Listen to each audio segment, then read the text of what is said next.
welcome in to this Monday morning edition, Blue Sky Live, here with you today. Chase Parham, Neal, McCready, Clark Ford Studio. Yes, as said in the stream, slow news week, slow news day. We'll get through it all together here with, what are you kidding? Plenty of content as Ole Miss knocks off Oklahoma 34-26 in Norman. Another one-score victory for the Rebels, a trend that is reversing so far from last season. Ole Miss 7-1. And at home for 3 straight games before the season-ending contest at Mississippi State. So, we got a lot going on. Usually lines for the next week, that could get pushed to tomorrow because we got plenty from the weekend. And then the big news last night, Brian Kelly out in Baton Rouge.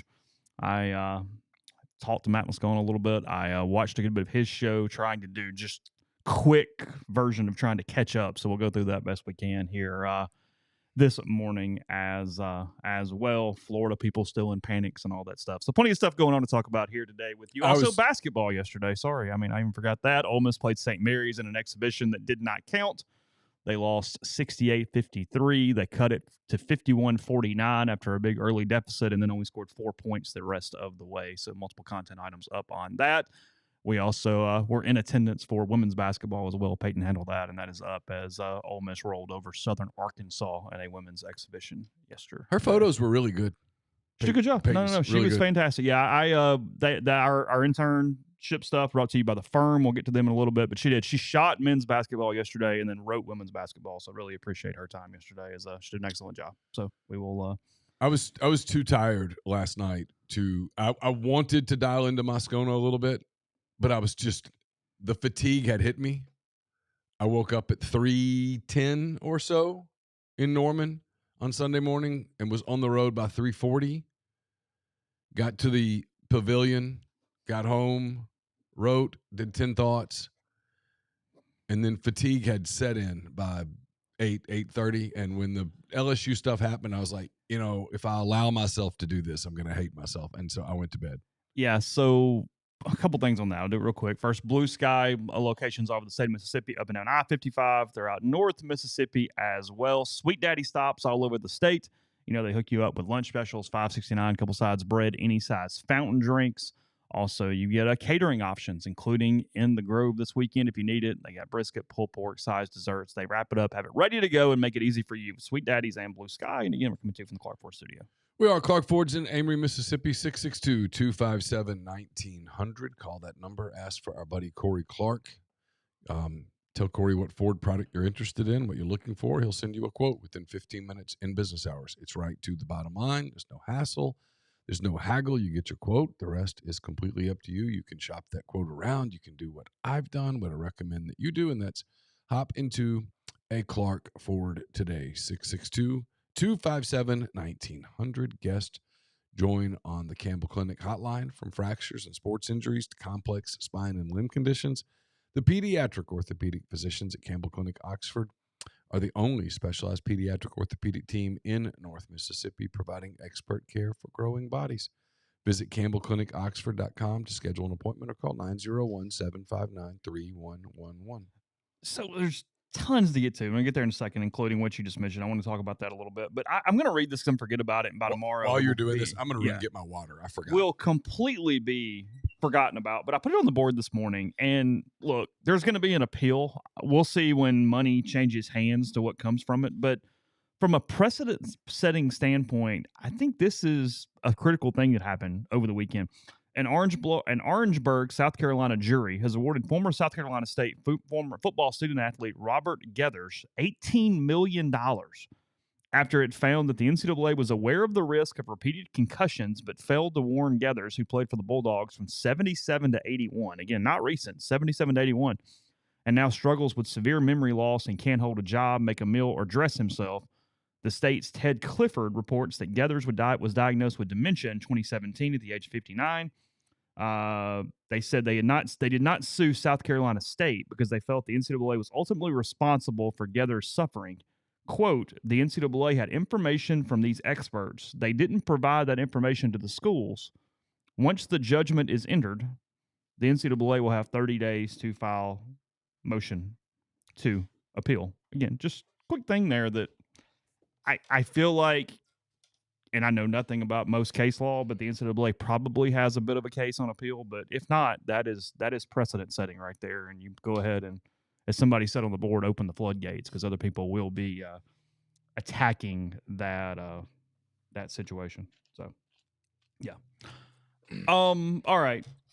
God, I don't know where to start, because we got team, we got coaching stuff. I mean, somebody asking here, was it in a super chat? Yeah, Eric, thank you. Says, what do y'all prefer, to cover the current coaching carousel or an actual coaching search? The carousel, because that does not impact my evenings. I can come and go with that as I please. It's one of the things, and a complete misnomer. I mean, for a lot of reasons. Like it frankly is a really stupid comment, but I got it a lot in the post game show of, hey, you want to search, or you want this stuff. No, the hell I don't at all. No, number one, we have Lane Kiffin as a coach, which is a content monster in every way. And no, I don't want to spend my freaking holidays doing a coaching search. Are you kidding? Like it's a baseless emotional comment that makes no sense. Yeah, I'll put it in human terms. 3 years ago, when we felt Kiffin was going to Auburn, Ole Miss played at Arkansas that Saturday before, when all the stuff blew up. I'd been really excited about that weekend. I had stuff that I was planned. I got there early on that Friday. I took Caroline to lunch because I knew she had stuff going on. She had two of her very best friends in life are girls from Oxford who went to Ole Miss, and they were coming up for the weekend. So I knew I wasn't going to see her much at all. And so I said, hey, I'm going to take you. You and me will go to lunch. And then you go meet up with them, Caden and Gracie, and y'all have fun. And Campbell at the time would have been, I guess, a junior, maybe going into her senior. No, it was her senior year. And I was I had planned to take her and a bunch of her friends to dinner. We had reservations and everything. And in the interim, I mean, I've been up there for a while, and there's a couple of bars that I really like, that it's fun to go hang out. I had plans to go hang out by, like, me and who's the quarterback for the Bengals? What's his name? Flacco. Yeah. Me and Flacco, we got that in common. Sitting at the bar by yourself is one of life's pleasures. And I had plans to do that. I was going to do some Christmas shopping that afternoon. There's a store in Fayetteville that has some stuff that Laura really likes. I was going to do some Christmas shopping. Well, when the phone blew up that afternoon at 1:00, changed the plans. I literally had just dropped Caroline off at the Cayo house and had gone to my hotel to drop my bags off and catch an Uber. That was my plan. When the phone rang, and the source was pretty effing good, who told me a specific thing involving Lane Kiffin and Auburn. Remember this? Yeah, I do. I said, son of a... Because I knew what it meant. And I spent all day Friday night. I did take the girls to dinner, but I didn't drink because I knew I had to go back and work. Worked, got up Saturday and worked all day long. Didn't go to the tailgate, didn't do, because we had stuff to do. You and I were doing hot boards and stuff. We put a list together. We had it. We had everything ready. But no, when people go, you want that? No, I don't. No, and it has nothing to do really with anything other than, no, I'd love to keep my holidays. That Thanksgiving was spent with all the free stuff. I had both of my brothers in town, everything, and I spent the entire Wednesday on the phone. No, I don't want that. When people do that to us, it's like you're being emotional and not understanding what we do for a living at all, which is fine. I don't understand what a lot of other people do for a living, but I think we sort of try to explain it sometimes. No, in our ideal world, Lane Kiffin signs an extension. They hold a quick little press conference, call it a day, and we're done. Because I can go to bed like I did last night. LSU fired their coach. I don't cover LSU. I didn't have to stay up for it, so I didn't. Had Ole Miss fired its coach last night, I would have had to guzzle a rain probably and get to work, right? I mean, it would have been a long night. So no, I don't want to cover a coaching search, but if we have to, we will. This is something we'll probably talk about later in the week, and I'll play with this more. I appreciate somebody who sent it to me. It's a tool to allow you to figure out tiebreakers in SEC for conference championship game purposes. And I am again, I just started looking at it, but I started playing with the numbers a little bit while you were talking, and I'm having a very difficult time getting Ole Miss to Atlanta. Agreed. I frankly can't get them in a tiebreaker situation they win without doing something really stupid. Like, I'm having a hard time staying somewhat scratch here and pulling that off.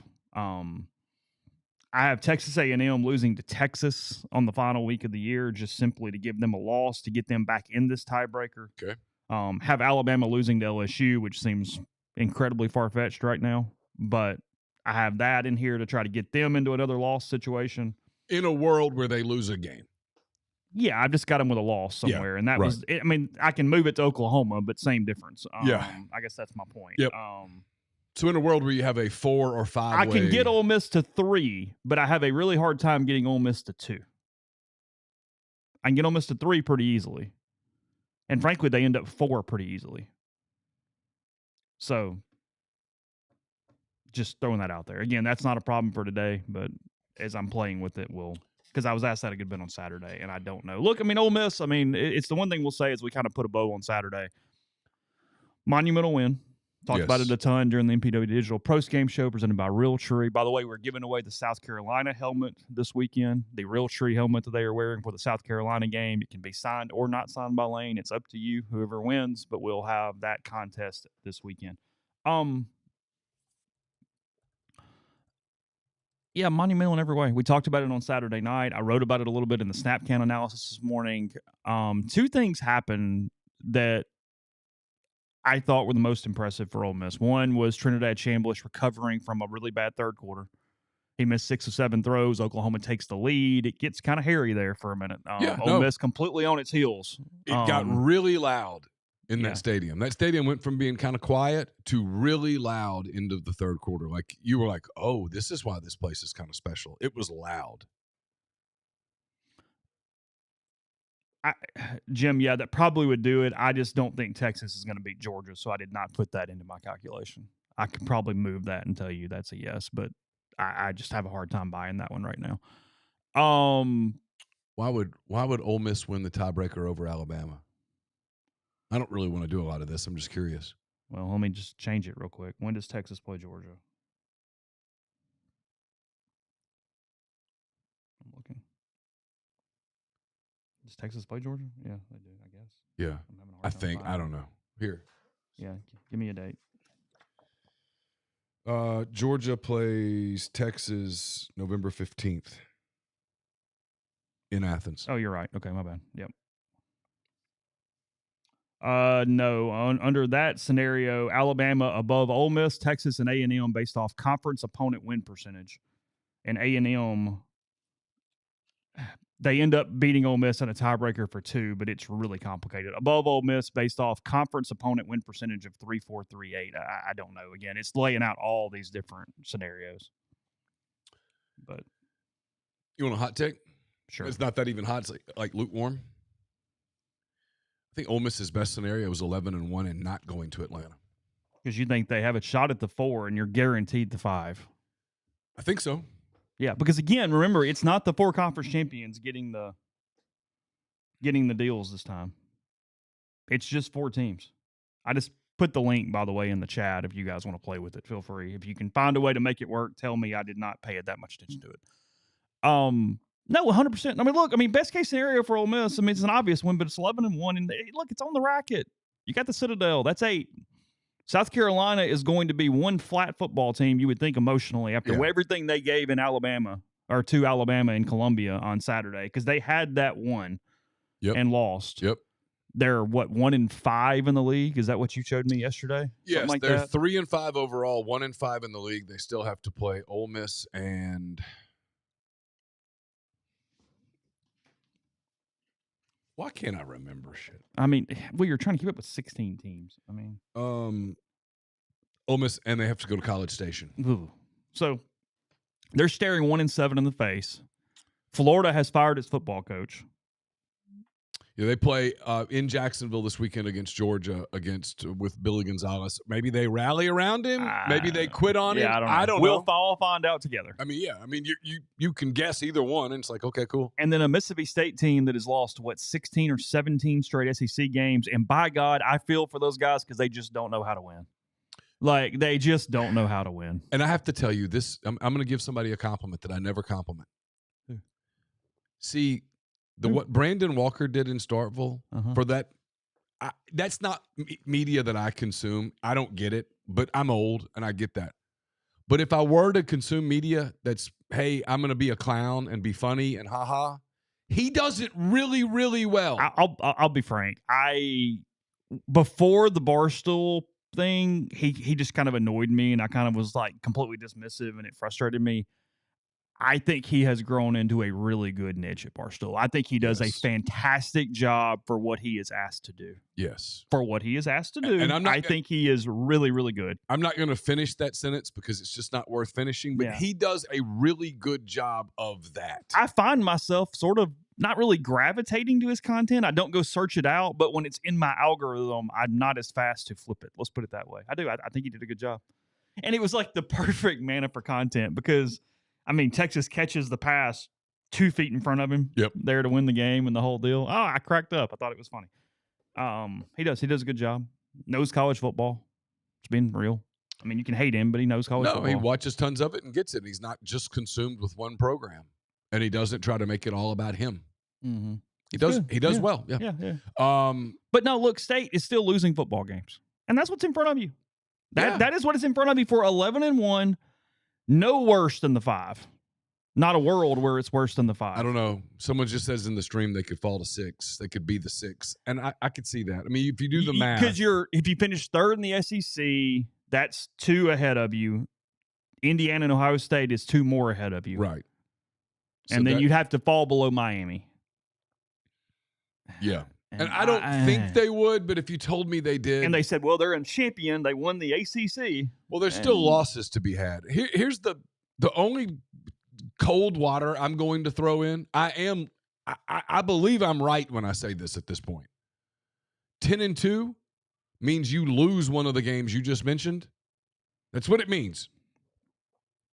You can't get to 10-2 right now without losing one of those games. Yeah. Those would be bad losses. And there's a world where LSU and Oklahoma by the end aren't great wins.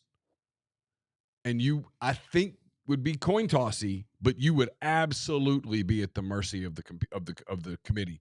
Heather Dinich, I never listened to ESPN radio, but I was driving. It was 6 a.m. I needed someone to keep me awake. And they were talking, and I listened, and she's right. You get into some resume battles. And here's the problem with the SEC right now, boys and girls. The bottom half of the SEC right now is starting to look shitty. Kentucky, Mississippi State, Arkansas, South Carolina, Auburn, Florida. There's not much there. Texas.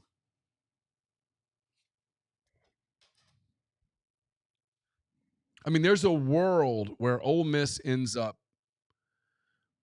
with 3 of their SEC wins. Kentucky, Arkansas, Mississippi State, where their combined SEC record is 1-23. Oh, that's a realistic world. Yeah, and it's just math. It's just math. It's a lot of SEC teams could, in a worst case scenario, end up 10-2. Now Texas or Vanderbilt's going to get a loss. Yeah, I mean, people's going to lose. Yeah, there's games to be Missouri's played. done because the quarterback's out. Yeah, they're done. They're finished. You go ahead and mark them off, move them off to the side. Tennessee's still in the mix. Oklahoma's done. Like, Oklahoma's probably real done. So it probably ends up working itself out, but it's just one of those things to watch as we move forward and you start rooting for scoreboards.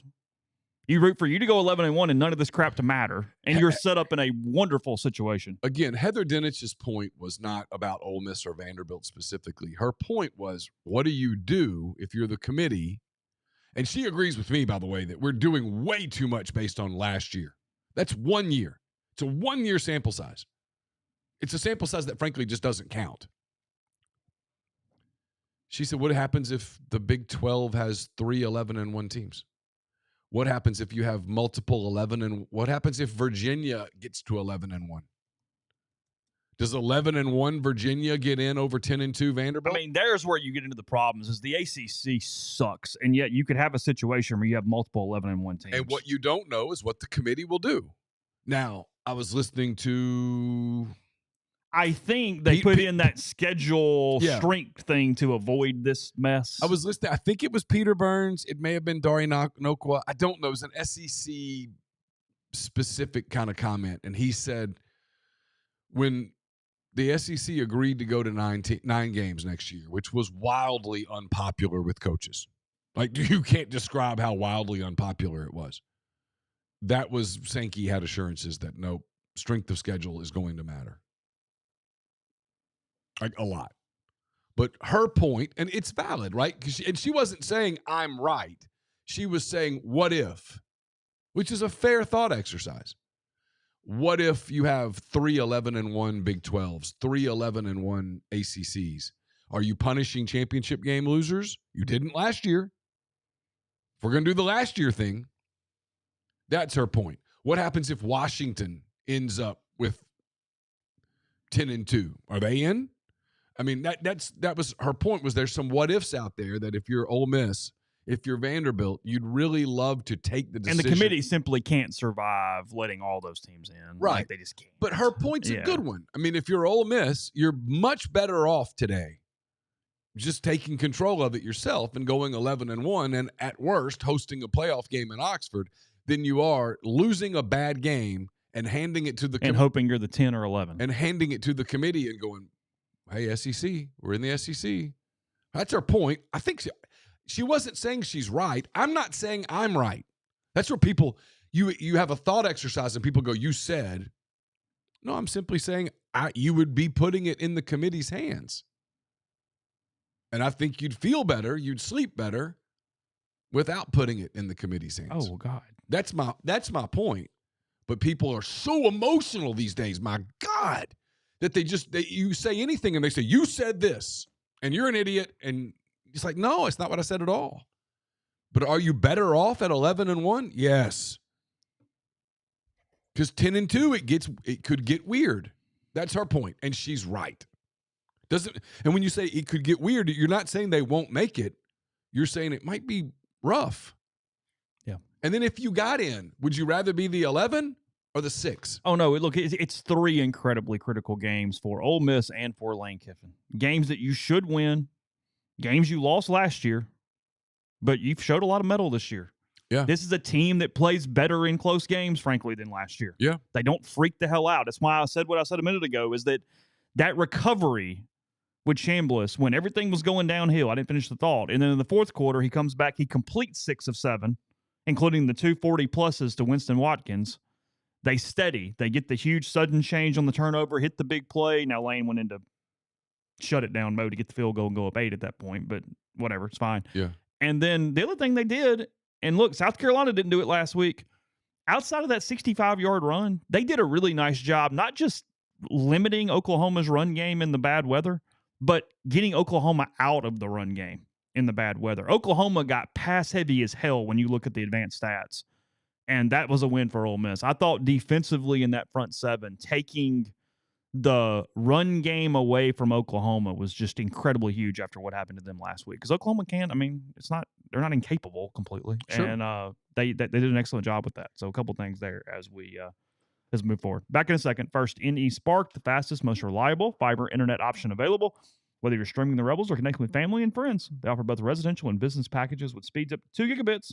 To learn more, register for service. That's nespark.com. NeSpark. Get connected. Stay local.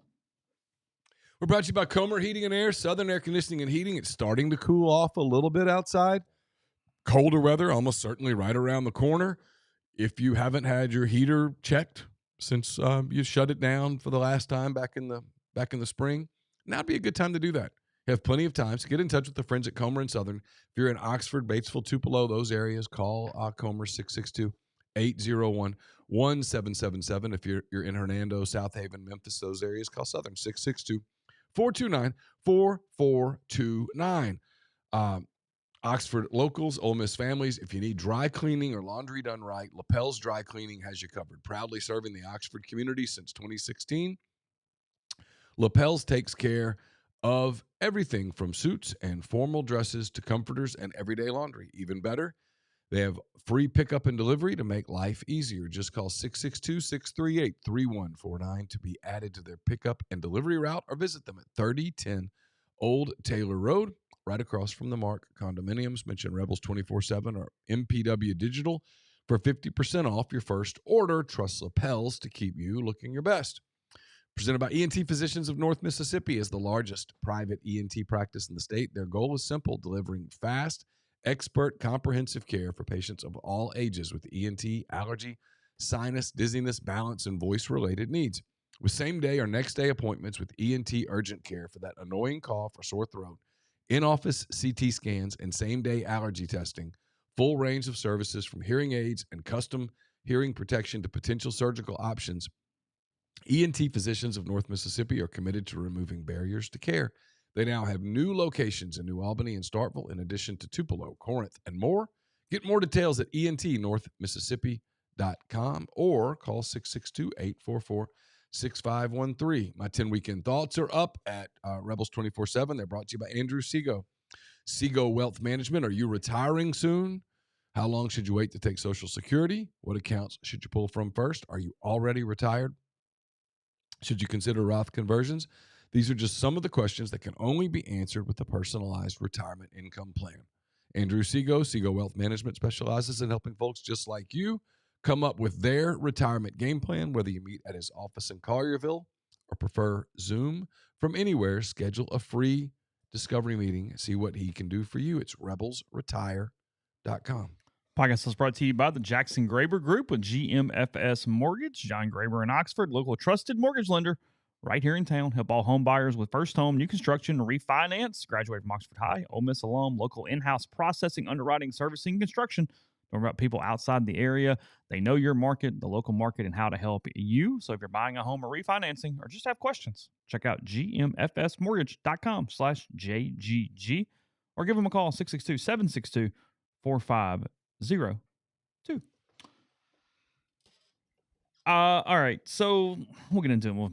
We'll bounce around. Again, great opportunity for Ole Miss. We'll get into South Carolina as the week goes on. They played a hell of a football game for 3.5 quarters. Yeah. Alabama outlasted them, got the win. Bama's good. Look, had Carolina won, we'd be having a different conversation right here too, because that would have rattled things from a tiebreaker and an overall playoff situation. Because then Bama would kind of be right there on the 8 ball a little bit with 2. Yeah. I have a hard time buying that Carolina is going to be able to match that energy this weekend. We've seen a lot of football, and that would shock me. I think that was a pretty good result for Ole Miss, just in a vacuum from that standpoint. And look, I mean, you guys are right. I mean, it's one. I'll make one final thought on that.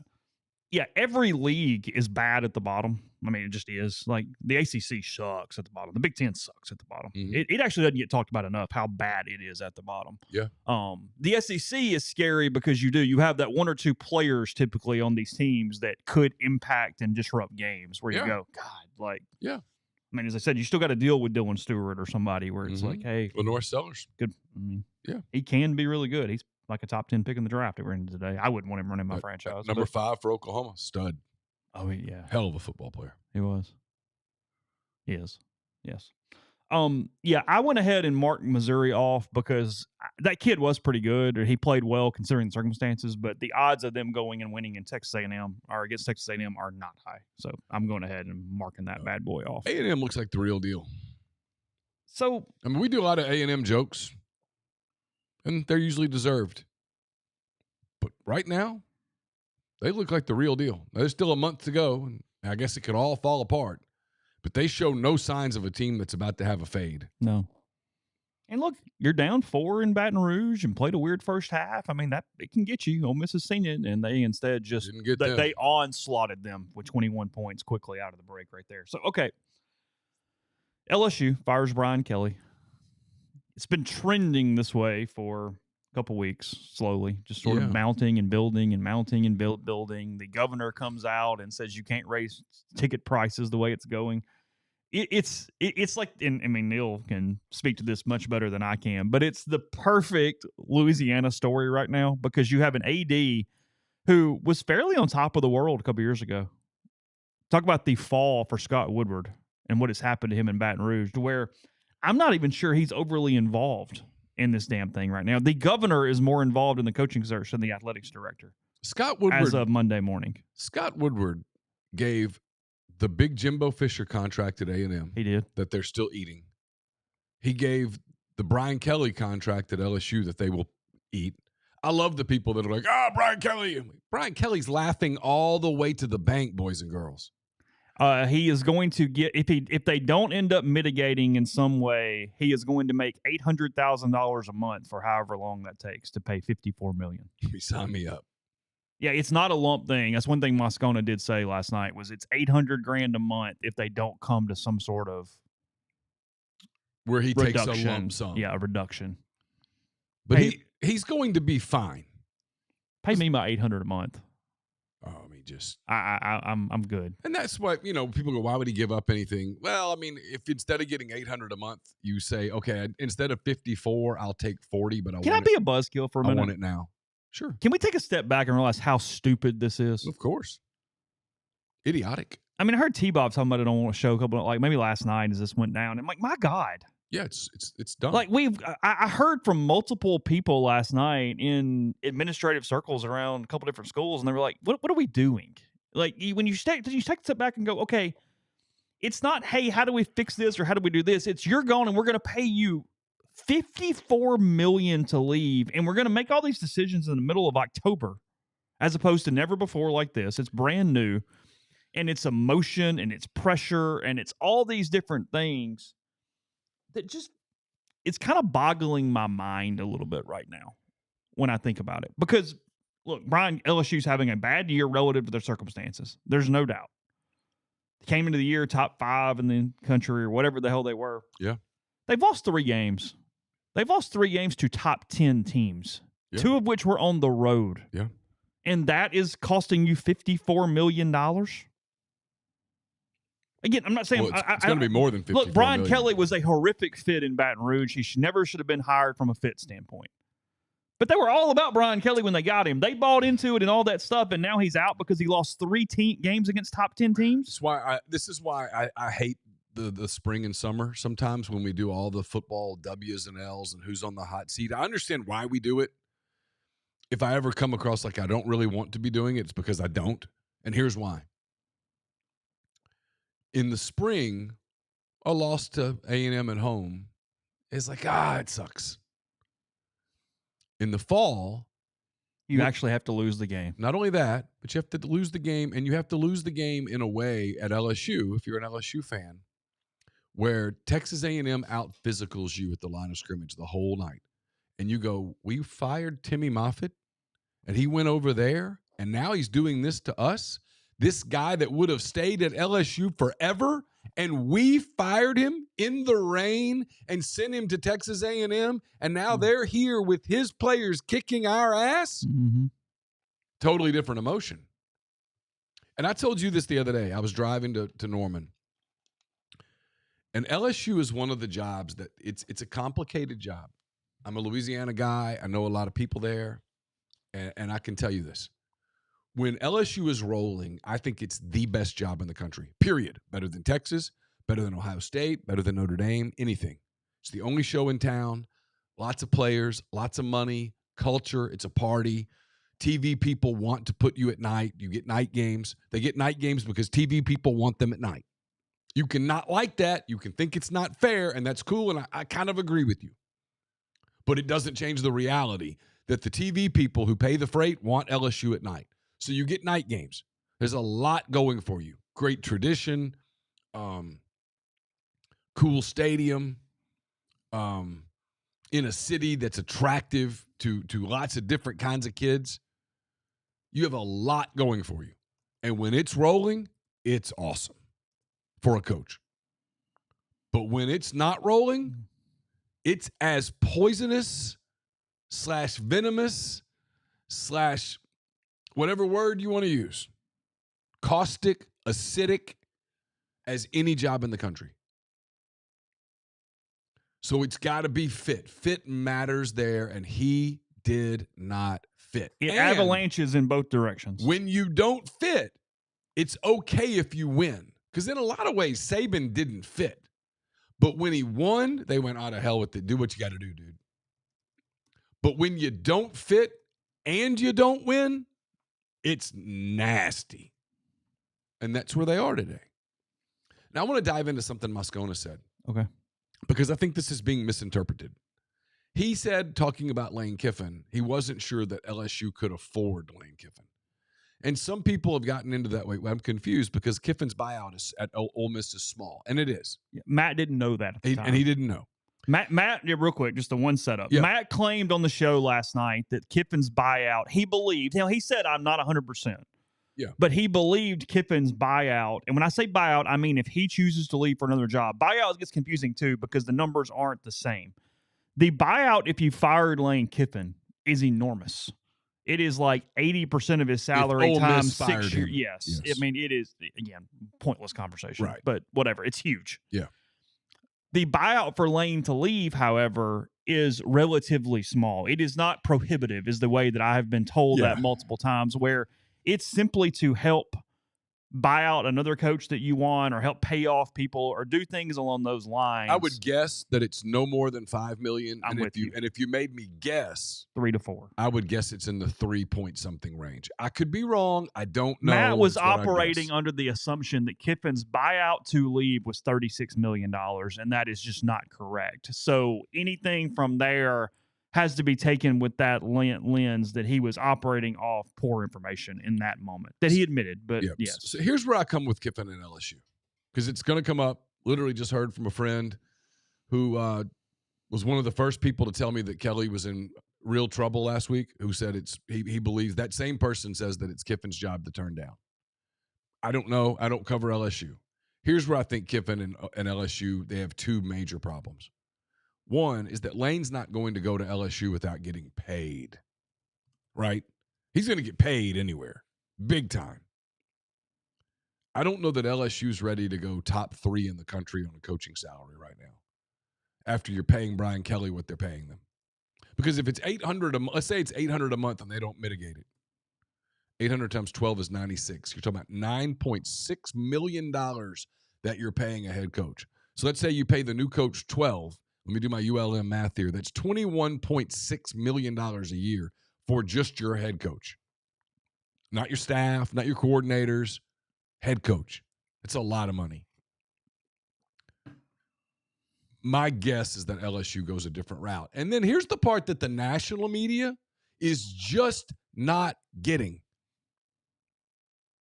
Ole Miss is in really good shape to make the playoffs. Let's say Ole Miss makes the playoffs and they host a playoff game. Or hell, Chase, they play on the road in a playoff game. Yeah, December 19th, 20th, whatever the hell it is. It's one of those 2 days. And if you win that game, you play again probably on January the 1st. I mean, can a school wait? Sure. You can absolutely wait. But you're telling me you're going to wait till potentially January the 1st? And if they win on January the 1st, they play again on like January the 9th or 10th, right? That's correct. So are you going to wait that long for a guy like Kiffin who, and look, I have tons of respect for Lane, but Lane's an emotional person. What if he changes his mind? One way or the other. Are you going to run that risk? I got to tell you, feels doubtful. But they could. Absolutely could. But you're not going to get, my opinion, you're not going to get Lane to sign any kind of a document. If he signs a document and that gets leaked, it's a nightmare for him. Got a playoff team and you just agreed to be the coach at fill-in-the-blank state? I don't think that happens. So you're going to have, let's say you're LSU or Florida, and you get a promise, a wink from someone in his corner that, look, as soon as this is over, he'll take it. This is a hypothetical. They're going to say, will you sign a MOU? No, I can't do that. So you're not willing to sign anything? Nope. So we don't even have a handshake deal. Nope, you just have our word. And Jerry Maguire showed you what happens with those sometimes. I mean, You just have our word. stronger than oak. And then they win on December the 20th in some emotional game over Georgia Tech. And now you're playing on January the 1st. Look, Hugh Freeze was going to Florida till we beat State. Literally. In 14. Literally. Was it 14? I think it was 14. I believe Lane Kiffin was going to Auburn until his family talked him out of it. Yeah. You can disagree if you'd like. We're having a hypothetical conversation. It's where the national media is just doing this Lane Kiffin to LSU thing. And I'm like, well, is LSU going to wait till January the 2nd? Really? How's that going to go down?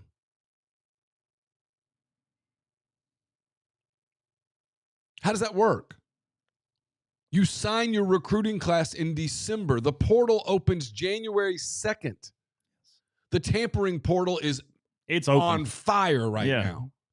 You're telling Big me wide lanes. You're telling me a program like LSU with a roster that's full of talent like that is going to wait till potentially January the 2nd? And what if he wins on the 1st?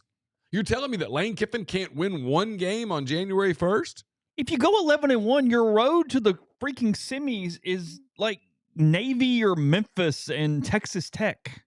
Yeah, I mean, losable, but winnable. Sure, you could lose those games, but you could absolutely win those games. And then here's my point. If you don't have a signed agreement that's binding, you ain't got nothing. You ain't got shit. And he wins on January the 1st, you going to wait till January the 10th? And what if he wins then? The 20th play. I mean, it's a football game. They literally, y'all know the deal with the scoreboard. It's going to start 0-0, 15-0-0, 1Q. Yeah. Flip a coin. Someone's going to kick a ball out of the end zone. Yeah, you're going to sit there that day and go, well, if Ole Miss beats Indiana, we don't get our coach until the 20th. Yeah. I'm making up stuff. Yeah, but you're right. And it's where the national media is just lazy. I did appreciate Penn State not even putting Lane on their hot board. That was nice. We got to avoid one there. Silly. That was good. So I don't know. Look, it's why I believe right now. I think Hugh Freeze is going to survive at Auburn. Do you really? Starting to think he's going to get another year. Okay. Because I think they're looking at this and going, well, we getting in the middle of this. There's a world where you just screw this up.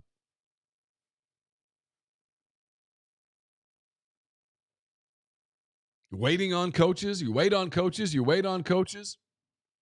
What if they just don't decide? What if they decide not to go? What if something else opens up? I mean, let's do the Kiffin thing all the way through, okay? Just for fun, for kicks and giggles. Yeah. Let's say Kiffin says, hey, I'm coming, but I got to finish this playoff thing. And Ole Miss makes it to New Year's Day. Gets to the playoffs. For the sake of this one, let's do this. Ole Miss wins on New Year's Day, and then they lose in a national semifinal. Okay. January 10th, whatever it is. So he's had his college football playoff run. He's been the toast of college football, and the Miami Dolphins come calling.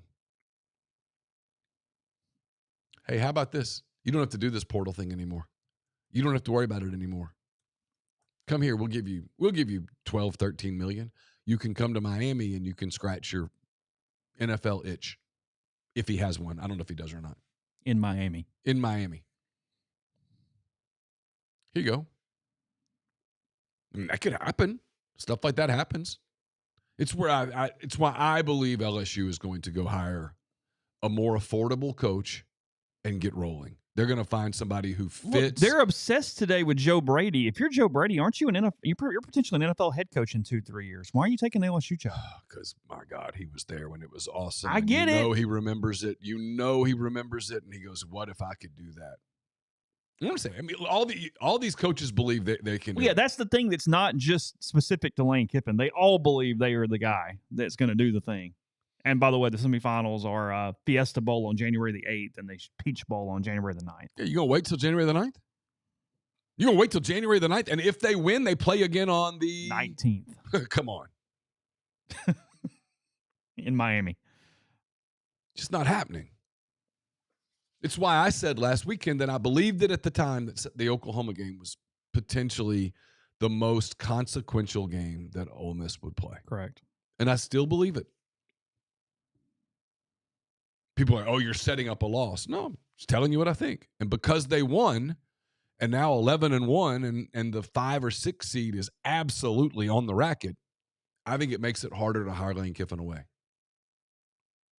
Now, I told a mutual friend of ours, you were in the text this morning, I wouldn't get all geeked up if when an extension gets signed, because they're going to keep the buyout language the same. And we're going to do this again in a year or two.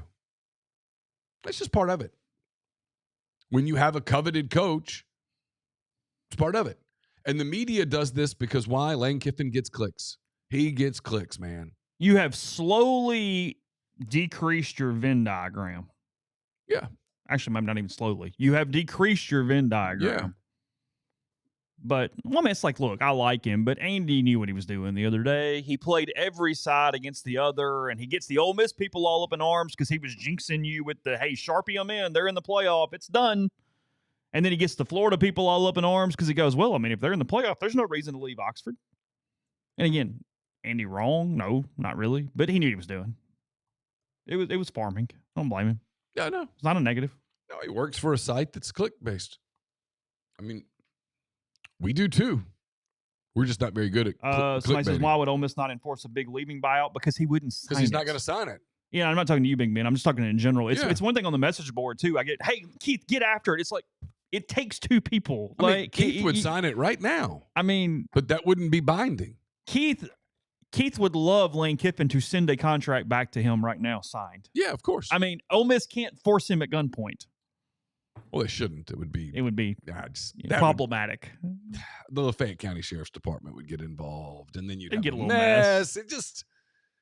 Yeah, we saw Keith yesterday. If Lane called and said, hey, Keith, come, let's get this done, he would have jetted out of the pavilion yesterday afternoon.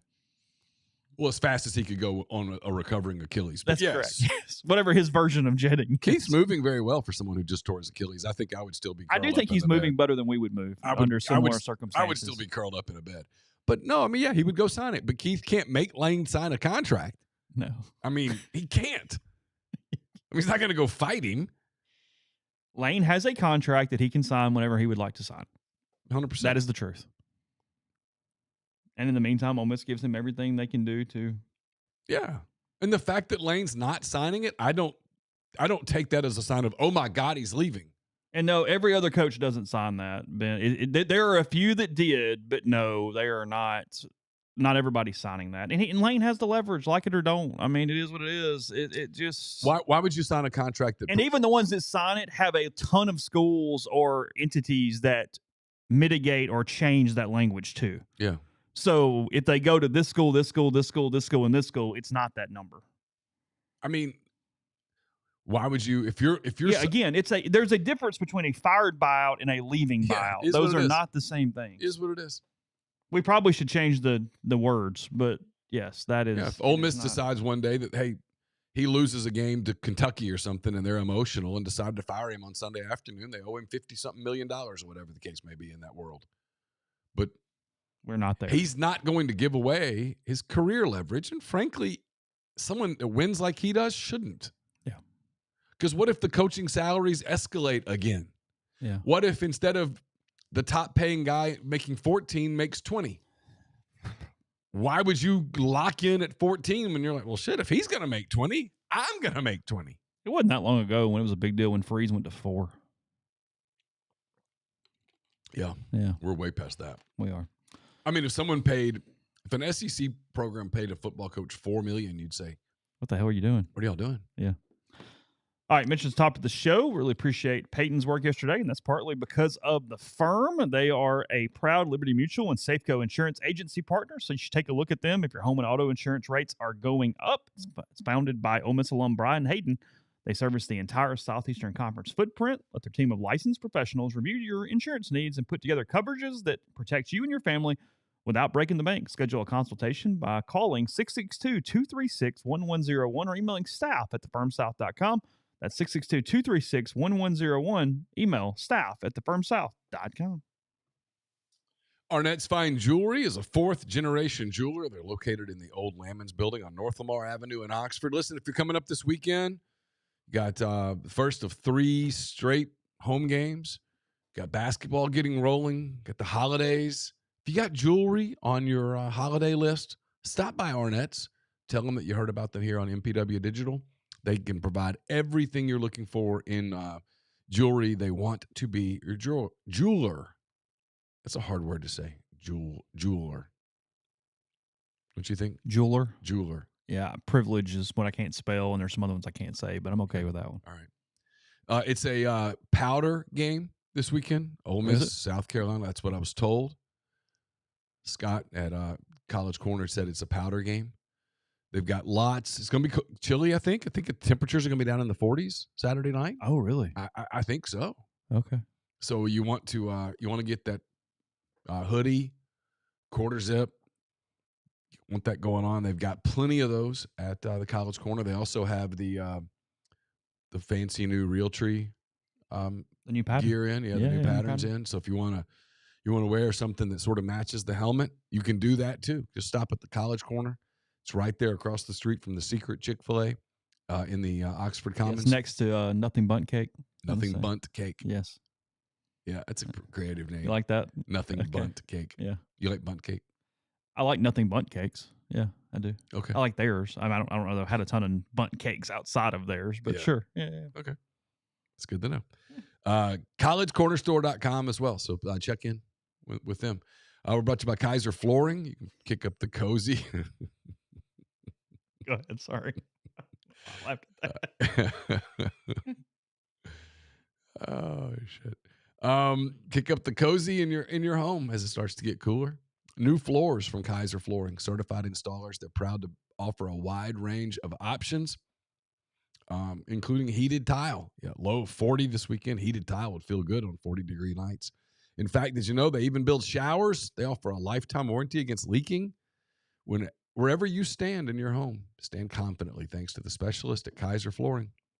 It's KaiserFlooring.com, locations in Oxford or Batesville.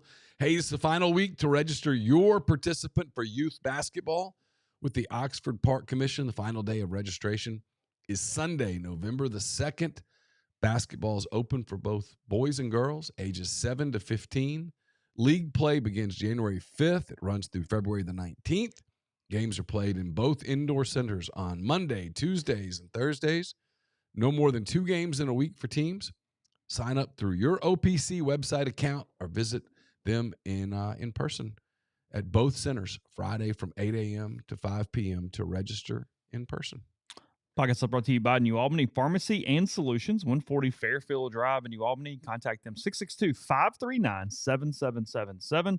Family-owned pharmacy, excellent service, wide range of gifts for all ages, home decor, jewelry, and much more. So if you're in Union County, tell them you heard about them from MPW Digital and get 15% off any non-medical purchase. Podcast also brought to you by Horn Legend, hornlegend.com. Great polos, great vests, great pullovers, sports shirts. Look, it's getting chilly finally, so get stocked into the. Neal was bragging on them in a lot of different ways yesterday. I had the hoodie on yesterday. You had the hoodie on yesterday, and, I did. And I said that's a good looking hoodie. I did. I was being complimentary. I was saying a nice thing about you. I had the hoodie on over a polo, so I was doubling up Horn Legend yesterday at the basketball game. You look nice. You looked well dressed. You were well coiffed. I was professionally attired for the basketball game. You can do that with Horn Legend. More than I was. I wasn't. I was freezing up there for some reason yesterday. I was really cold. I had on a sweatshirt and some Vori pants. So I wasn't particularly professionally dressed. And you had a vest on over it. I did have a vest on. You did Horn Legend vest. I dressed it up a little bit. Anybody in the Fulton, Etowah County, Amory area, remember tomorrow I am doing book signing at ICC, 1 o'clock, 1 to 2 for the book signing. That is in the Student Services Building, and then a live kind of in-conversation podcast, 2:30 in the Fine Arts Building tomorrow. So I'd love to see you come hang out, say hello, all those things if you're in the ICC Tupelo, Amory area tomorrow. Let's see. Austin's got a super chat. It says, can we go 1 week without the media talking about, I guess my coach is what he means to say, leaving for a better job? I'm genuinely getting tired of this. Getting convinced he's leaving at the end of the year. Love you guys. Love you too, Austin. And the answer to your question is no. Had the LSU thing not happened, I do think the Florida thing would have at least mostly taken a break for the week. Yeah. And I think you would have dumbed it down a little bit had this not been a thing last night. And look, if this thing is still out there, nebulous, the week of the Ole Miss Florida game, oh my God. But remember, and we try to tell you guys this, the national media guys, it's click stuff. They get measured on clicks. They literally get paid on clicks. For you to yell at them and argue with them. Yeah. And when you engage them, you're doing in their mind the Lord's work, because you're getting their numbers to where when they go to CBS or Fox or Outkick or wherever, they go, see? We'll talk basketball tomorrow. I'm not going to do it today, but I am curious. So Ole Miss played St. Mary's yesterday. Gales are good, by the way. I was impressed with St. Mary's yesterday. That big guy, 23. Yeah. Again, exhibition doesn't count. Be fine. Probably good for Ole Miss. It was. I don't know. I was trying to think of this. The last time I had to keep hand stats, because you don't do that covering any college athletics. And yesterday, Ole Miss did not provide any stats in the men's or women's game. And I kept some semblance of hand stats. It's probably been 20 years minimum since I've had to do that. You were kind enough to do it. Had I done it, it would have been the first time I had done it since covering high school sports in the 90s. Yeah. And even then, I would go to someone at the scorekeepers and check it and go, hey, at the end of the game, can I get stats? Mm-hmm. Because when you're trying to keep up with yard line, trying to figure out the yards in real time, it's a mess. I did that plenty of times. And then somebody would come back to you and go, you got the yards off by 1. I'm like, I mean, F off. Yeah, right. Literally. Yeah, literally. Just go eat a bag of something. Anything. Lane did, he did not completely clarify. He said that he gave no verbiage about his future intentions to the Ole Miss fan base in the end zone after the game, following the win over Oklahoma, when he was happy and excited and emotional and threw his visor into the stands. And you got yelled at for going, hey, before I say that he said this, I need to see it and confirm it. And I asked a few people who were right there, and they were like, I don't know. Can't really tell. Yeah. Again, doesn't mean anything negative, just it was taking off. Is it my imagination, or are people more emotional right now than they've ever been? Everywhere, not just Ole Miss, everywhere. No, it's true. And sports fans and all the apple carts are upset. All apple carts are upset. Yeah. So that's causing it. Chris was fine yesterday. He was not overly upset after the game at all. He's all right. Yeah. He's cool.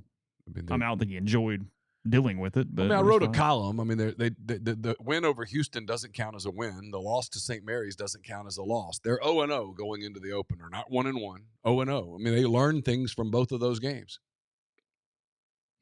He'll have a better week of practice. That film will be difficult for a few guys. They'll have to work, right? I mean, that you're going to play in this league. You bring.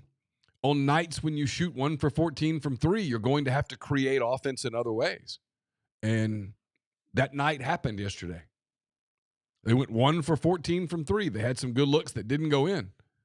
And then they started, like he said, sometimes you got to have some basketball IQ where you're like, hey, let's get a paint touch here. Let's watch the ball go through the little orange circle. They got helter-skelter there for a minute. It was a long minute. And St. Mary's got locked in defensively, and I mean, if you're St. Mary's, you go back to where's that, California? It is, yes. You go back to California going, hey, we could be good. Yeah, you miss Jeffrey's hatred of St. Mary's on the postgame show on Saturday. Pepperdine days. Very anti-St. Mary's. Yeah, it's just some people asked, by the way, they flew commercial to Oxford. They had a connect in Vegas. Oh. They did not charter. One of their ops people said after the game in a little conversation huddle I was in that in some ways it was kind of good for them, showing them that, hey, we charter everywhere, but this is how the other half lives. So, hey, just be aware. This is what you do sometimes. So they went Bay Area to Vegas to Memphis. I bet when that big guy's on the plane and some big fat guy reclines his seat in front of him, I bet he is pissed. He's a big dude. I mean, can you imagine? You're like, really? What are you doing? I am 7 foot tall. Yeah, and you recline so you can get those extra 4 inches or whatever. You're very anti-recline on a plane. Without no matter what. Without permission, yeah, yes. I think it's disrespectful. you do. That's true. That's Absolutely. been a consistent. I think you're being disrespectful to your fellow citizenry. Ole Miss, a 2-touchdown favorite over South Carolina, 6 o'clock on ESPN on Saturday. 13.5 the opening line for this one. The opening over-under 53.5 in this one. Expensive ticket, by the way. Yeah. Get in $95 currently. It'll go up. It's a lot of points. It's a lot of points for a team that's not winning games like that. Ole Miss has played very close games against everyone outside of Georgia State and Tulane to date. What's your guess right now if I told you to guess John Sumrall's job next year? Guess that I don't get held to? Complete flyer. Arkansas. Okay. It's October 27th. A lot of points. Total guess. So when he ends up somewhere else and you guys go, oh, you're an idiot. You said, no, I guessed. Yeah, I don't know where he's going. I put going. no work into that at all. Yeah. Texas favored by 3.5 at home against the Commodores on Saturday. Is Arch going to play? I don't know. You're taking the Doors and the points. Yeah, I think you're not laying the 3.5. I think they're the better team. I kind of need Texas to lose again just to get them out of there. I'm kind of tired. No, they're out of there because they're not beating A&M the last week of the season, in my opinion. So, although, God, that would be the meltdown in College Station, wouldn't it? Whew. Yeah. Let the Longhorns get you. Is that Thanksgiving night? Is that right? For some reason, that sounds right. Yeah. The cocktail party in Jacksonville, Everbank Stadium. Georgia only minus 7.5. Neutral site game against the Gators. Just don't know what to expect from Florida. Mm-mm. I mean, right. That's, to me, that's an untouchable game because if you told me that Florida comes out and plays this emotional, inspired football game, sure. If you told me they come out and half the team spent the week in the transfer portal, basically, and they look checked out and don't give a damn, sure. I mean, either one is completely easy to sell. Mm-hmm. If you made a debate out of this, which Florida team will show up, both debaters would have really strong cases. Yeah, the game's in Austin. I wasn't necessarily saying the game was in College Station. I just meant College Station people would freak out if. But Texas look, it's a weird game in the same way that Alabama-Auburn's going to be a weird game at Auburn. Isn't that game at Auburn to finish the season? I don't know. You'd have to grab your schedule over there. Yeah, at Auburn. Okay. I mean, was it 2 years ago when the ball was in the end zone? Ball in the air. Yeah. Mississippi State or That's Arkansas. Why, to your point, that's why for Alabama on Saturday, that was let's stay out of that mess. You didn't want to go there. Yeah. Just like Ole Miss doesn't want to go to Starkville 9-2. No. No. No. Because I think you can look at State and go, they're going to play that day. Yeah, they are. They're showing. If you're Ole Miss, do you want State to get this monkey off its back before? Or does it matter? I don't think it matters. Okay. State and Arkansas both 0-4 in the SEC. State 4-4 overall. Arkansas 2-6. Just as we said, a devastating loss for the Bulldogs. They were up 30. Were they up 38-17? I think that's right. And Arkansas had a 10-point lead over Auburn, 11-point lead, and just fell apart. Two teams that don't know how to win. Like you and I were having this conversation yesterday. I think. Yeah. It's a real thing. It is. It's very real. Like just knowing how to when you're used to losing. You just make mistakes late because you're like, oh, God, oh, God, oh, God. So something's got to give in Fayetteville. One of them's going to win. Tennessee minus 3.5 when they have to stay in the picture against Oklahoma. Both teams have to have it to stay in the picture, but Oklahoma's schedule is brutal the rest of the way. They're done. Hey, kudos to the people in Norman, by the way, though. Apparently good folks. What a phenomenal experience at that place. I've never been to a game there. I've been to Norman a few times. The people were incredibly nice, helpful with like security people. Hey, where's the media gate? Oh, it's right over there. Just very nice. Their SID people did a phenomenal job taking care of media, helping you get down, figure out where you're going, all of those things. Really, really nice people. Beautiful stadium. Just You can tell a lot of big-time games have been played there. I liked their game day. If you have OU's history, you embrace it. Cool place. This one is in Knoxville on Saturday. That is what time? 6:30 ABC. I don't like their chances. I don't either. I just don't know. I don't think they can score enough. You can score on Tennessee now, though. I know it's just 30 minutes, but I sure was glad it was 6 instead of 6:30 for us. I was worried. That's a difference. I was worried about 6:30 That's a because difference. sometimes 6:30 means 6:47. Well, they don't start on time, especially later in the day. 6, they usually start at 6. Yeah, sorry. Vanderbilt, Texas, 11 a.m. Georgia, Florida, 2:30 always. State, Arkansas, 3, SEC Network. That's the hot game. Oklahoma, Tennessee, 6:30, and then SEC Network kind of hot at Kentucky and Auburn. Kentucky 2-5, 0-5. Auburn 4-4, 1-4. Auburn minus 10.5. I kind of like Auburn to cover here. They'll play. Kentucky has checked out. How bad did Tennessee beat Kentucky? Bad. Did they? Yeah. Okay. And by the way, credit to you guys because you must have just did the secondary market thing way more than I was anticipating. Ole Miss took a lot of people to Norman. Had a good crowd. Well, I think a lot of the Ole Miss, Texas people waited and just bought tickets at the end. Yeah. Didn't do the university early buy thing. Yeah. I mean, I don't ever buy tickets, but when I do, I don't buy them through universities. I just go to StubHub or whatnot and do it. Well, because outside of you can get in the lower section, you're way up on the other ones. Yeah. Because I saw pictures of like those some Ole Miss fans up in the top of the place up there. The place is tall. The top of that third deck, I was like, man, I wouldn't want to be up there right now. Is it really? Yeah. Kind of like LSU. Like kind of hanging over it a little bit. Yeah, a little bit. Yeah. Neat place. Beautiful campus. I thought it was. I walked the campus on Friday morning pretty good for more than an hour with Art. With what? Art Hayes. Oh, He and I walked the campus together. Yep. I was taking art as in their School of Journalism. Yeah. The Gaylord School of Journalism, whatever. Is that what it's called? Beautiful building. Yeah. Okay. Really pretty. Did you go in? I did not. Okay. I'm not a good enough journalist to do that anymore. You know, I can't be an AP voter. I can't walk through the building and just say hello. I've been told to stay away from journalism schools. So, you know, I stay away. I just stay away from all of them just in case. Okay. Just in case that was more than a one campus edict. Maybe it was a multiple campus edict. I don't think yeah. I don't care. It's been years. It doesn't matter anymore.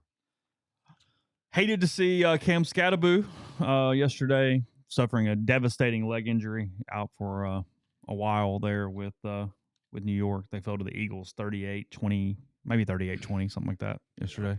So sucked. Yeah, it's really tough. Sucked. Yep. So Neal, it feels like we're seeing a ton of leg injuries right now. Maybe that's in my head, but it feels like leg injuries are up. Yeah, I've not seen that one. Don't want to see it. I didn't see what happened to Bo Prabula, but I hated it. He did get some good news. Nothing was broken. Some ligaments. Look, do I anticipate this? Yep. No, not even a little bit. Eli Drinkwitz basically said he's done. Yeah, there were people being Pollyanna saying there was potentially a return, but I would be flabbergasted. Yeah, I think if that were the case. So I don't buy that. LSU also fired Joe Sloan, their offensive coordinator. Okay. Today. I mean, that was a duh, probably, but yeah. Frank Wilson, the interim. I think they were still negotiating that. I think that's right. But I think it probably will be Frank. New play caller is former Louisiana Tech quarterback Tim Rattay. Oh, yeah? Yeah. Oh, how about that? Tim Rattay calling plays. I remember Tim Rattay. Do you? Yeah, he had a big-time career there. He did, seriously. Go look at Tim Rattay's college. Oh, no, the stats were real. Yeah. Yeah. He played in the NFL for a little while. Yeah. I think I'm right. I think somebody said that in the last whatever. Yeah, he's an offensive analyst for LSU, and he's being promoted to play caller. How about that? What an opportunity for him. Do a little. It's what I also hate about this. Not hate. That's the wrong word. I don't give a crap. But it's what this LSU thing makes no sense to me too. Is they had all these expectations because they were supposed to have maybe the number one quarterback in the country, and he's been hurt all year. Nussmeier looks terrible. Wicked Brew is citing on 3 saying that it's Alex Atkins, the LSU tight ends coach, is going to be the play caller. Okay. Well, that's what Moscano said this morning. Oh, okay. Oh, Yeah, no idea. we'll see. I'll trust Moscona over on 3. Yeah. I mean, I will. On 3's having a rough couple of weeks. Yeah. Just being serious. Mm-hmm. Just throw stuff against walls. See what sticks. I gotta let me do something. I'm gonna come back to that. Oh, let me go ahead and get ahead of this. By the way, I'm gonna. Speaking of on 3, Trinidad Chambliss will be the starter on Saturday. Are they still doing that every week? We did it every week. Okay. Yes, he will play on Saturday. In related news, Patrick Mahomes will continue to be the Chiefs starter as long as he's healthy and has a pulse. Shohei Ohtani will be active for the Dodgers game tonight. Game 3. I mean, I just want to keep per on 3. Freddie Freeman will start at first base for the Los Angeles Dodgers. This is breaking news. Yes. Just want to get ahead of all the Dodgers beat writers. Vladimir Guerrero Jr. will hold on to his starting job with the Toronto Blue Jays tonight. Podcast brought to you in part by Chicory Market, chicorymarket.com, the place to go to see all their discounts available, their sales, and other store options they have for you right there, Midtown Shopping Center in Oxford. They also have John Steele Creamery located inside. Look, go ahead and reserve your turkey. It'll be Thanksgiving before you know it. Halloween's just like 4 days away here. It's running up on us on Friday. So Thanksgiving, fall, all those things here. You can go ahead and get a couple different options for those farm-raised turkeys there at Chicory Market. Also, tailgating packages with John Steele Creamery. They go all the way into the week of the game. So even right now, you can fill up your tailgate. Maybe you're coming to Oxford. You decided not to for a little while earlier. Now you are. So they can hook you up last minute there with John Steele Creamery and Chicory Market again right there on North Lamar in Oxford. Hey, power of the podcast right here, Chase. You ready? Yes. We're brought to you by Coors Banquet Beer. Since its inception in 1873, Coors Banquet's been brewed in the same tradition of the original 150-year-old recipe. Banquet's crafted with 100% Rocky Mountain water. So when you're enjoying a banquet, you're drinking history. It's fantastic. I love it. You can get it in the can, pour it out into a glass. It's awesome. And you can get the bottles. I don't even like drinking beer out of bottles except when it's Coors Banquet. No joke. You saw me on Saturday. It's one of my favorite things. One of the most underrated beers, and it's been around forever. Coors Banquet Beer. Just remember that. We're also brought to you by Argent Wealth. Argent Wealth, based in Ridgeland, Mississippi. They've got clients in more than 20 states. Argent provides detailed, specialized investment management, financial planning, retirement planning for individuals and businesses, and much, much more. At Argent, investing is treated like a commodity. Decisions are made using objective information and research, not emotions. So regardless of your level of wealth, Argent will sit down with you, listen to your goals, study your expenses, and put forth a comprehensive, detailed financial and retirement plan built just for you. It's myargentwealth.com. We're also brought to you by my buddy John Edwards, Regency Travel Incorporated in Memphis. If you're planning a holiday trip, probably starting to hurry on that. Maybe you're planning your summer vacation. Now'd be a really good time to do that. Get in touch with John. Just give him some parameters. How many days, nights, what places you're thinking about going, a budget. That's important. And then sit back. Chill out. He'll plan a trip that will create a lifetime of unique memories. He's done it for many of you. He can do it for you as well. Jay Edwards at regencytravel.net or 901-494-3387. Hey, get the beautiful, healthy smile you deserve at Corinth Dental. Dr. Bubba McQueen, Dr. Jenny Beth Hendrick are devoted to restoring and enhancing the natural beauty of your smile using conservative, state-of-the-art procedures that will result in a beautiful, long-lasting smile. From routine checkups to advanced treatment, including implants and Invisalign, Corinth Dental's here to help you achieve your smile goals. Schedule your appointment today. Take the first step toward a better version of yourself. It's corinthdental.com. I mentioned the mailbag. It's brought to you by my buddy Art Hayes, Sotheby's International Realty. I'll have that to you on Wednesday. If you're thinking of making a move, put the power of Sotheby's to work for you as a licensed agent with Sotheby's International Realty and a supporter of all things Ole Miss. Art can help you buy or sell in your hometown or anywhere in the world at no charge to you. Seriously, so call and ask him how. 612-805-5929 or email art@arthur.hayes@lakesmn.com. And finally, if you're looking for your new favorite hat, get you a Hovey hat. I'm wearing a Hovey Dry Goods hat right here. Awesome. I love it. And now they sent me some that just has the Hovey stuff on it. So I can wear it without worrying about people. I can't wear my Vanderbilt hat. People go, oh, you're a Vanderbilt fan. I can wear the Hovey hat because I am a Hovey fan. High quality headgear you'll love. Your friends will be asking you where you got them. Take a look at the collection of Ole Miss hats. Here you go, Chase. You can get you an Ole Miss hat right there. Your favorite Script M. I do like the They got Script the M hat. corduroy. They're getting into the colder weather. I think the corduroy hats are really cool. Warm. So you get into the cooler weather. 40 degrees on Saturday night when you're enjoying your Coors at the Ole Miss. This one feels better too. game. This one, the fabric's better on this one than the other one. Yeah, I like that. There you go. Almost kind of like a suede. You know almost. what? It's yours. Oh well, thank you. There you go. There you go. Gift from me. HoveyDryGoods.com. HOVI drygoods.com. Podcast also brought to you by G&M Pharmacy, 662-236-2222. They deliver locally in the Oxford area, and they offer MedSync to fill your prescriptions the same time each month. Take care of you. One trip to the pharmacy, one delivery. Everything you need when you need it with G&M. So again, that's 662-236-2222. It's already happy Hallmark Christmas movie season? Seriously? Already? Oh, is that We're right? there? I don't know. Yes, he gets the girl. Yes, sorry. Yeah. No matter the movie, yes. They're going to end up together. They're going to go through some adversity. There's going to be a period where it looks like it's hopeless, and they're going to end up together. Probably because he's going to do something terrible and then apologize. Well, she's going to be coming back home, and he's going to be like a carpenter or something. Yeah, they're going to get into a fight. Good with his hands. Very, There's going to be some innuendo there. There are. Yeah. So, we haven't talked about this. Curious what you think, because I got a little not Ole Miss annoyed, journalism annoyed on Friday. Oh, okay. Yeah. Let's go. And I know, friend of the pod, Molly McGrath, her Lane Kiffin comments regarding their conversation during what I'm assuming was a production meeting on Friday. Yeah. You were in Norman, I guess, already. I was. And it jogged my memory because On3 did the fastest aggregation of this content. And so it's where I saw it. But Lane talked to her. Obviously, she had permission. It was not off the record to relay thoughts. Good, fine, no problems. Mm-hmm. And it was him saying that he was going to talk to his team about whatever. People took that so far out of context because coach talks to team. He was never going to give a declaration of staying or going, but that wasn't even what bugged me. I tell you what did bug me, though. Okay.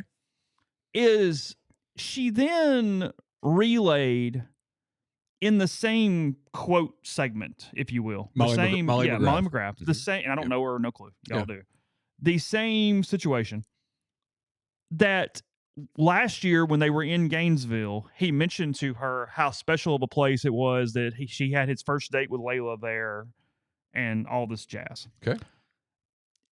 It needed a sentence or two because it wasn't like Lane was in Knoxville with Molly McGrath and said, let me tell you how awesome Gainesville is real quick. And it was a year ago. Like that is flimsy at best on being related to what is currently going on. Like, I get how we got there, and I'm not like necessarily being totally critical, but at the same time, that lacked context to what Lane said in the situation he said it. If you're standing on the 50-yard line at Ben Hill Griffin Stadium and you go, hey, this place is kind of cool, yeah, do whatever. A year later, using that context as a reason he might be going to Florida. Right. No. I got issue there. That's not very well done at all. I agree. I didn't see any of it, so I got to be a little hesitant here. Yeah, sure. And for those that are just new to the show, I don't watch pregame shows in general in anything, and I can't remember the last time that I watched a college football pregame show. Mm-hmm. I don't like them. I think they're drivel. I don't find them entertaining, other than the kick field goal thing. I do like the kick. Do you field like goal the kick field goal? The field goal thing's kind of cool. I'll give them that. The talking heads, I have no interest at all.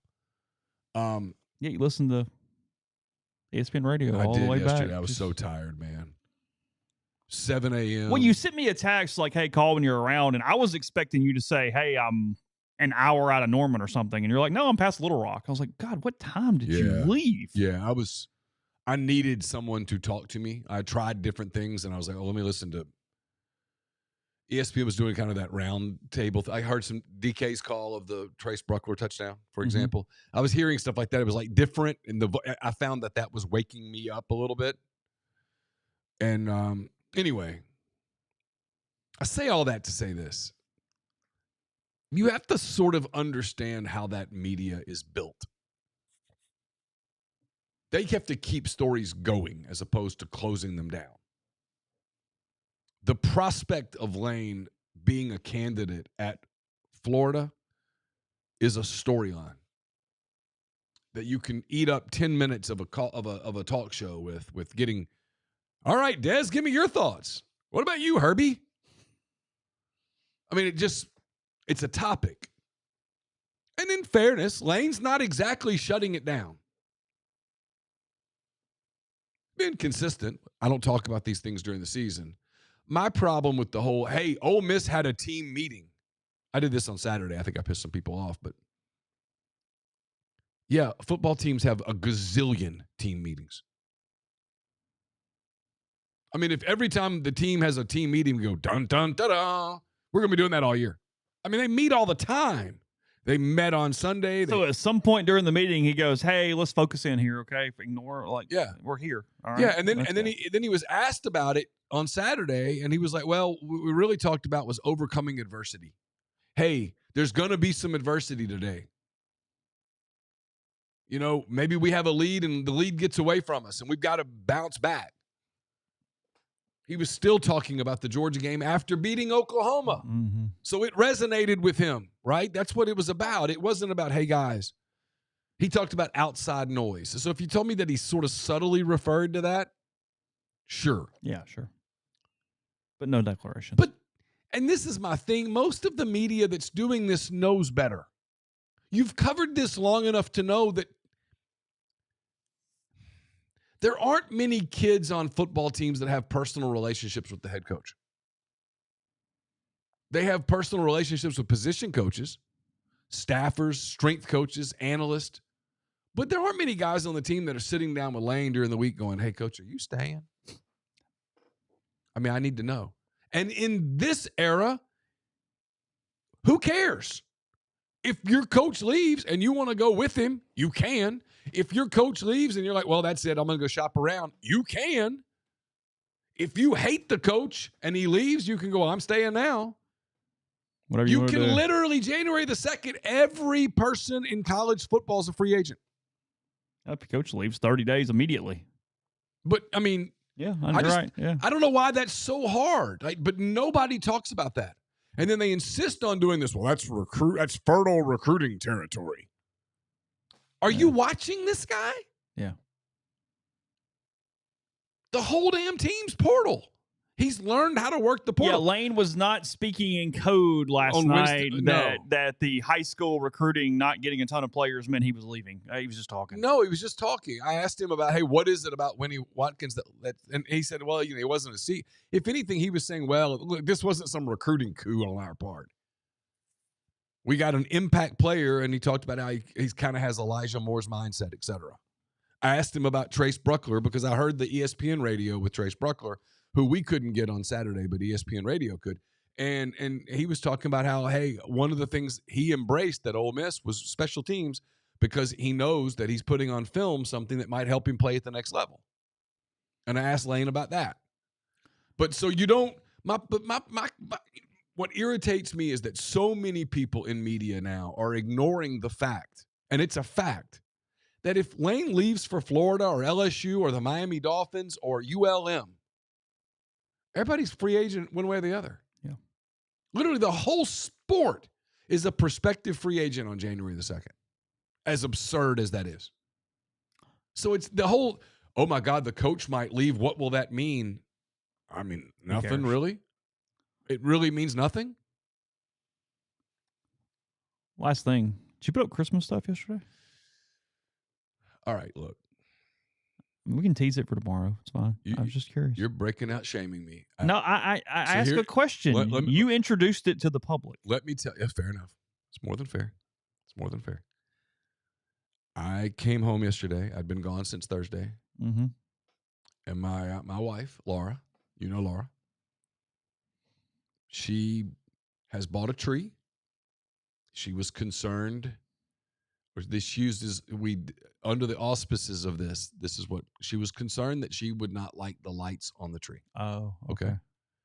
And so she said, I'd like to put the tree up. I don't want to decorate it, but I'd like to put the tree up so I can turn on the lights and see if I like these lights. She was afraid that the lights were going to be too cool, meaning cold, too white. I don't know what that means. Yeah, white. She likes warm lights. More yellowish. Yes. Okay. So I said, sure. You got the tree down. And we put the tree up, moved the furniture to put the tree up. We did not put any decorations up. So as of this moment, yes, there is a tree in the house. And listen, I had this argument with some people the other day, and I'm convinced this is one that I'm right. There are things in life that you should put your foot down on. There are battles worth fighting, and there's battles that aren't worth fighting. And this is one of those battles that, in my opinion, is not worth fighting. Because if she has that tree up a little early and that makes her happy, well, then in this world where it's so easy, I mean, we're watching people just slit each other's throats on social media on football coaches. If something as simple as having a tree up in the room gives her even the slightest modicum of happiness, then I'm for it. So were the lights too white or blue, or were they fine? She said that she thought they were too cool, but she was starting to warm to them. I told her to give it a few days, see if you like it. If you don't, I said, I'll take the tree and I'll put it in here. So when will the decorations go on the tree, you think? Not till after Halloween. You think so? That's what she said. Now that is Friday, That's which means true. this weekend. That would be my guess. My guess is that on Saturday evening, while I am at Vaught Hemingway Stadium covering a football game, things will go on said tree. My guess is that my wife will probably pour a glass of rosé and begin to hang things on said trimmings, tree, if you will. Okay. She will not be at the football game. Yeah, I mean, I kind of agree with Bob. I mean, nothing like trick-or-treating and seeing a tree up in the house when they look in the door. That's a good point. Nothing wrong with it. Nothing wrong with it. And it was one of her concerns was, well, what if people drive by and see it? I'm like, well, who cares? No, that's not. Like, what are we doing? Yeah. I just think in this world where it's so easy to be unhappy about things, if you get a win, take a win. If something that trivial can make you happy, well, then by all means, because no one's harmed. I mean, there's no harm happens because she has her tree up. So I'm like, sure, what the hell? Okay. You know, I mean, she got to talk to Carson, and she finished talking to Carson. She goes, does he sound good to you? Does he sound good? I mean, she's worried about her boy. She's a freshman in college. You know, there's a lot going on. It's fine. Yeah, it's fine. Yeah. I get it. All right. We will be back tomorrow with another edition of the show. We do have Halloween coming up. We got candy to do. We got a lot of stuff here this week leading into Ole Miss and South Carolina, 6 o'clock ESPN. So take care. Appreciate you guys. Rebels 24/7. A lot of content there. Love all of you. Basketball and more tomorrow. Talk to you then.